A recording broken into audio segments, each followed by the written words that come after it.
बिस्मिल्लाहिर्रहमानिर्रहीम। अस्सलाम वालेकुम स्टूडेंट्स। हमने प्रीवियस लेक्चर में पढ़ा गैसियस एक्सचेंज का इंट्रोडक्शन, उसकी डेफिनेशन कि गैसियस एक्सचेंज होता क्या है। आज हमारा सेकंड लेक्चर है और इसमें हम पढ़ेंगे इंशाल्लाह gaseous exchange in plants, gases का एक्सचेंज कैसे हो रहा है प्लांट्स के अंदर। तो चलिए चलते हैं अपने लेक्चर की तरफ। जी, तो आज का हमारा टॉपिक है gaseous exchange in plants. Gases का तबादला प्लांट्स में कैसे होना है वो हम सब पढ़ेंगे इसके अंदर। Plants have no organs or systems for the exchange of gases with the environment. Plants के पास कोई ऑर्गन और सिस्टम नहीं है जिससे वो गैसेस का तबादला कर सके इन्वायरमेंट के साथ। जिस तरह हमारे पास लंग्स हैं, फिशेस के पास गिल्स हैं, तो हम उनके पास कोई ऑर्गन सिस्टम नहीं है जिससे वो एक्सचेंज कर सकें। अब वो किस तरह एक्सचेंज करेंगे? Every cell of the plant body exchanges gases with the environment by its own. उनका हर सेल उनकी बॉडी का हर सेल खुद ही एक्सचेंज करेगा इन्वायरमेंट के साथ। वो खुद ही रिस्पॉन्सिबिलिटी लेगा एक्सचेंज ऑफ गैसेस की। The leaves and young stems have stomata in their epidermis. जितने भी पत्ते हैं ये यंग स्टेम्स हैं, उनकी एपिडर्मिस के अंदर, एपिडर्मिस अपर लेयर है, स्टोमेटा होते हैं, छोटे छोटे पोर्स होते हैं। The gaseous exchange occurs through these stomata. अब जो गैसेस का तबादला हो रहा है वो इन स्टोमेटा के थ्रू हो रहा है। ओपन होंगे, क्लोज होंगे, तो इनके ज़रिए गैसेस का एक्सचेंज होगा। The inner cells of the leaves, mesophyll and stems also have air spaces among them. जो इनर सेल हैं लीव के, जिनको हम मेसोफिल भी कहते हैं, और स्टेम है, तना जो है, उसके अंदर भी एयर स्पेसेस होती हैं। उसके अंदर पहले वाले में तो स्टोमेटा थी, यंग स्टेम और लीव्स में, इनके अंदर एयर स्पेसेस हैं। एयर स्पेसेस क्या करेंगी? Which help in the exchange of gases. Gases के एक्सचेंज में हेल्प करेंगी यही एयर स्पेसेस। फिगर 10.1 में आपको बता रहा है किस तरह एक्सचेंज होना है गैसेस का, और वो पूरा लीफ दिखा रहा है हमें। ये हमारे पास क्यूटिकल है। क्यूटिकल अपर एपिडर्मिस की ऊपर एक तय होती है, उसको हम क्यूटिकल कहते हैं। आपने कभी पत्ते को हाथ में पकड़ के देखा होगा, बड़ी सॉफ्ट सी शाइनी सी लेयर होती है उसके ऊपर, वो क्यूटिकल होती है। उसके बाद अपर एपिडर्मिस है, उसके बाद मेसोफिल सेल्स हैं जो इनर सेल्स हैं।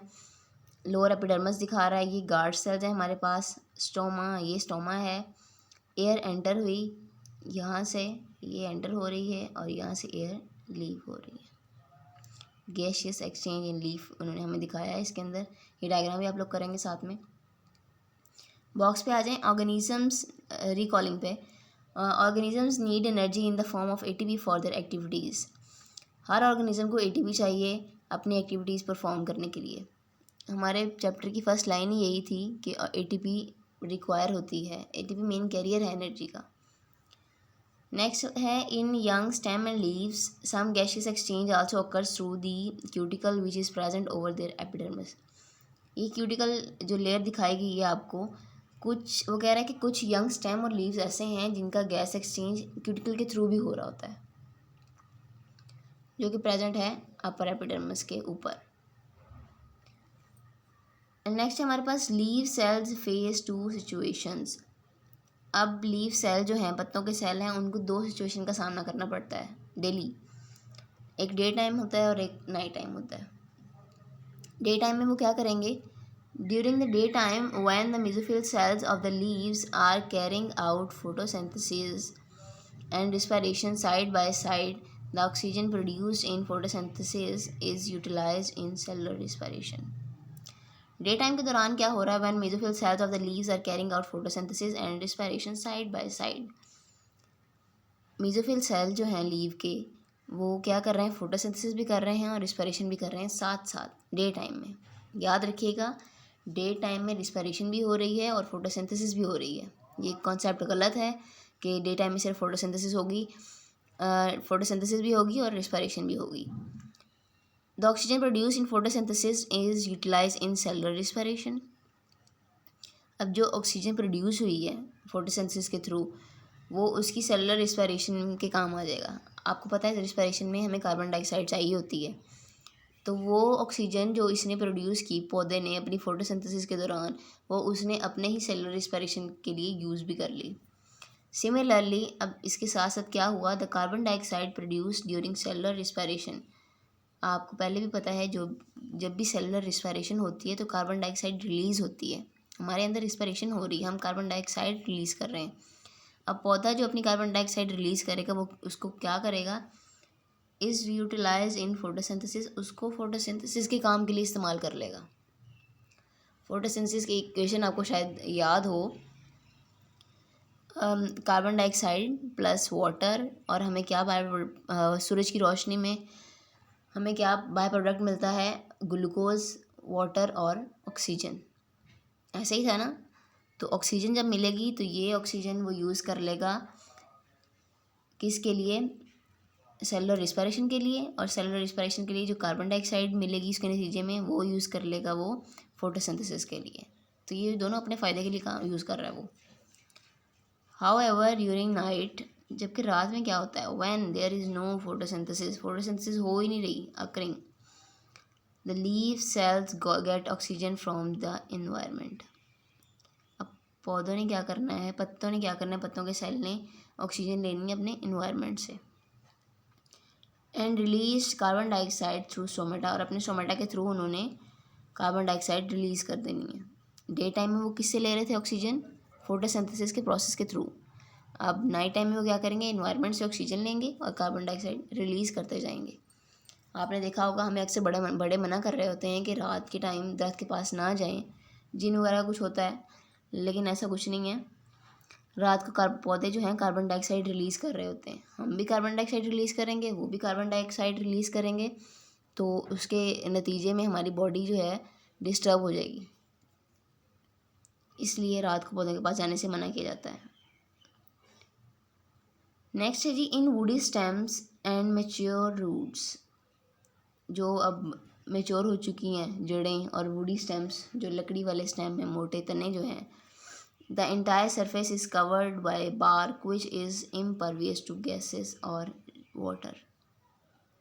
उनका जो पूरा सरफेस है वो बार्क कहते हैं छाल को। आपने देखा होगा बड़े बड़े दरख्त हैं, उनकी जो लकड़ी है ऐसे, ये नीचे आपको डायग्राम में नज़र आ रहा है, ये ऐसी लकड़ी हो जाती है उनकी। अब उनकी लकड़ी बहुत सख्त हो गई है, उसको हम बार्क का नाम दे देते हैं, छाल का नाम दे देते हैं। अब उसके अंदर से ना गैसेस गुजर सकती हैं ना वाटर गुजर सकता है, इम्परवियस कि वो दाखिल होने की इजाज़त नहीं देता, ना गैसेस को ना वाटर को। However there are certain pores in the layer of the bark, लेकिन अल्लाह ताला ने ये भी निज़ाम रखा उनके अंदर कि अगर वो गैसेस और वाटर को गुजरने नहीं दे रहे तो अल्लाह ताला ने उनकी बार्क के अंदर ही थोड़े से पोर्स रख दिए, छोटे छोटे सुराख रख दिए। दीज आर कॉल्ड लेंटिसेल्स, इनको हमने नाम दे दिया लेंटिसेल्स का।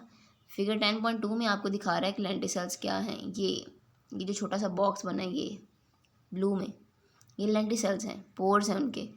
Lenticels on a stem and their internal view of a lenticel. अब फिर उन्होंने उसका इंटरनल व्यू दिखा दिया कि देखें आपको नज़र आ रहा है कितने पोर्स हैं इसके अंदर, ये लेंटिसेल के अंदर। ठीक है जी। The lenticels allow air to pass through them. अब लेंटिसेल अलाउ करेगा एयर को कि वो उसके आर पार हो जाए, एक्सचेंज हो जाए उससे भी एयर का। Gases diffuse in and out of the general surface of the young roots. Gases क्या करती हैं, डिफ्यूज़ करती हैं रूट्स के सरफेस के, इन भी जा रही हैं और आउट भी जा रही हैं। The gases are found in the soil surrounding the roots. अब गैसेस हमें मिलती हैं मिट्टी में भी, जिन्होंने पूरी रूट्स को सराउंड किया हुआ है और उसके इर्द गिर्द हैं, रूट्स के इर्द गिर्द। The aquatic plants get the oxygen dissolve in water. अब पौधे वाले जो प्लांट्स हैं, पानी वाले जो प्लांट्स हैं, उन्होंने ऑक्सीजन कहाँ से लेनी है, वाटर से लेनी है। वाटर के अंदर डिज़ोल्व हुई है ऑक्सीजन, तो वो अपनी ऑक्सीजन वहाँ से लेंगे। And release carbon dioxide in the water, और उन्होंने वही कार्बन डाइऑक्साइड रिलीज़ कर देनी है पानी के अंदर। पानी से उन्होंने ऑक्सीजन ली और रिलीज़ कर दी कार्बन डाइऑक्साइड पानी के अंदर। ठीक है। The lenticels are slightly more raise than the general surface of the stem. अब लेंटिसेल्स उन्होंने बता दिया ये कि उसका सरफेस थोड़ा सा उभरा हुआ होता है, बाकी जनरल सरफेस एक जैसा होगा, लेकिन जो लेंटिसेल्स जहाँ जहाँ होंगे वो थोड़ा सा उभरा हुआ हिस्सा होगा। ये आपको डायग्राम से भी मेरा ख्याल है पता चल जाएगा इजीली। ठीक है जी, हमारा लेक्चर आज का कंप्लीट हो चुका है। गैसियस एक्सचेंज इन प्लांट्स हम पढ़ चुके हैं। इसमें हमने क्या पढ़ा, पहले हमने देखा कि किस तरह हो रही है तबादला, स्टोमेटा के ज़रिए हो रहा है। फिर उन्होंने बताया कि कुछ सेल्स के अंदर एयर स्पेसेस भी होते हैं, उनके ज़रिए भी एक्सचेंज हो रहा है। और हमें ये भी पता चला कि इनके पास कोई ऑर्गन या सिस्टम नहीं है, ये सिर्फ अपने सेल्स के थ्रू एक्सचेंज कर रहे हैं। नेक्स्ट फिर हमने देखा कि कुछ क्यूटिकल के ज़रिए भी एक्सचेंज हो रहा है। और फिर हमने देखा कि उसको दो सिचुएशन फेस करनी पड़ती हैं, डे और नाइट में। डे में वो कैसे काम कर रहा है, नाइट में कैसे काम कर रहा है, तो वो मैंने आपको एक्सप्लेन कर दिया है। मेरा ख्याल आपको सब समझ आ गया होगा या आ जाएगा इंशाल्लाह। फिर भी अगर कोई मसला हो तो आप पूछ सकते हैं। और आपने इसका होमवर्क करना है और एक छोटा सा ये भी काम करना है आपने, ये इधर आ जाएं, analysing and interpreting. Draw diagram of stomata of a leaf indicating the movement of gases. आपने डायग्राम ड्रॉ करनी है स्टोमेटा की लीफ के, जिसमें इंडिकेट कर रहा है कि मूवमेंट ऑफ गैसेस कैसे हो रही है। ये डायग्राम आप खुद भी ढूंढ सकते हैं, लेकिन अगर नहीं तो वरना मैं भी आपको दिखा देती हूँ। This is the diagram of stomata. अब स्टोमेटा के फंक्शंस कैसे हो रहे हैं, गैस एक्सचेंज इन लीफ हो रहा है, ऑक्सीजन बाहर जा रही है, कार्बन डाइऑक्साइड अंदर आ रही है। एक गार्ड सेल्स दिखा दिया उन्होंने। When a plant is photosynthesising, जब प्लांट फोटोसिंथेसिस कर रहा हो तो कैसे एक्सचेंज होना है गैसेस का। और अगर रिस्पायरेशन हो रही है तो उसके उल्ट हो जाएगा, कार्बन डाइऑक्साइड बाहर निकलेगी और ऑक्सीजन अंदर जाएगी। ठीक है जी स्टूडेंट्स, मेरा ख्याल ये क्लियर हो चुका है। कल हम इंशाल्लाह पढ़ेंगे गैसियस एक्सचेंज इन ह्यूमंस। तो कल तक के लिए अल्लाह हाफ़िज़।